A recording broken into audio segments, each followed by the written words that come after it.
What is up, guys? This is Zach from Anglers Escape, and today I'm going to make a video that's short and sweet on bank catfishing on the river. Last fall I caught an 80 pounder on this bank you see behind me, and I'll post a picture of it up here. But I want to show you guys my setup and a few tips on how to catch the most fish river bank fishing. Alright guys, so tip number one is use Google Maps. That's your best friend, and that's actually how I found this sandbar behind me on the Missouri River. And so go to Google Maps, find a good access point on the river or stream or wherever you want to go bank fishing or lake.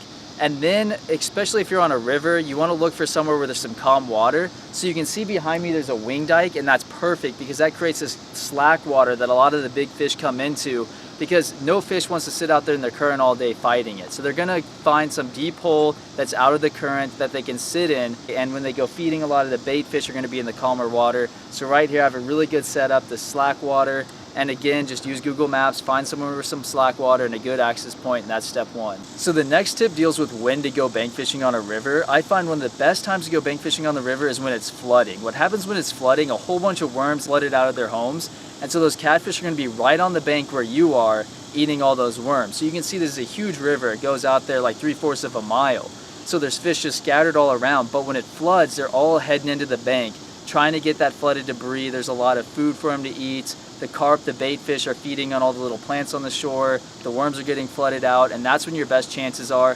I'll show you a picture of a 46 pounder that I caught less than 5 feet from the bank. It was probably only like 5 feet of water, maybe less. And this was during a flood actually on the Missouri River. It was way above my head, and it was about up to that line over there where the grass starts, or even a little bit higher than that. It was almost flood stage. But flooding is a great time to fish the river. Another tip is in the summer, you want to go early morning is when I had the best luck, because that's when the water's coolest, with dusk and night being a close second. In the spring, it's when it's cooler. After a big warm front, the fishing gets really good, and in the summer, after a cold front, a lot of times it gets better.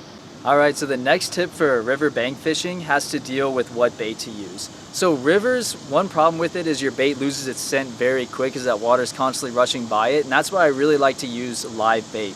That 80 pounder that I caught was caught on a live creek chub. Live sunfish also work good, and a lot of times flathead catfish in these rivers, they won't even take cut bait, especially the bigger ones are just going for those live fish. That doesn't mean cut bait doesn't work. It still works, and I've caught a lot of good fish on it. But when you do use cut bait, you gotta refresh your bait often, because after about an hour, the scent's gone and you won't catch anything. You'd be surprised how many times as soon as you put on fresh bait and cast it back out there in the same spot, all of a sudden you'll get a hit. So fresh bait is key, so you either gotta use live bait or constantly keep putting on about every hour new cut bait. If you wanna go for smaller channels, worms work really well, whereas dough baits dissolve off really fast, and so for the small channels, definitely go with worm. Finally guys, I want to talk about your hooks, weight, and line. And so when you're going to rivers, usually there's some big fish in rivers because there's such big bodies of water. And so I would use at least 30-pound monofilament as a bare minimum. I prefer at least to have a couple poles with a 100-pound braid. And this is actually Brave Fisherman braided line. It was 18 bucks for 1,000 meters, which is probably 7 spools worth of line. So it's almost a lifetime supply. I'll post a link in the description. But anyway, that's what I use for the line. And then I would like to talk about a story. My friend came to this sandbar. He had 50-pound monofilament. At 3 in the morning, he got a hit on a bluegill, caught a 31 pounder, reeled it in, no problem, showed me a picture, sent it to me. And then about 30 minutes later, he got another bite on his 50-pound mono, and this thing just started stripping his drag. He said he was pulling as hard as he could, trying to get it back in, and he said he was about to get spooled, and then his 50-pound mono just broke in the middle. It was pulling so hard. He had no problem getting in that 31 pounder. I'd hate to think how big that fish is that he lost, but it just goes to show, don't risk losing that trophy over pound test lines. If you're going to these big bodies of water, it pays to have this 100-pound braided line.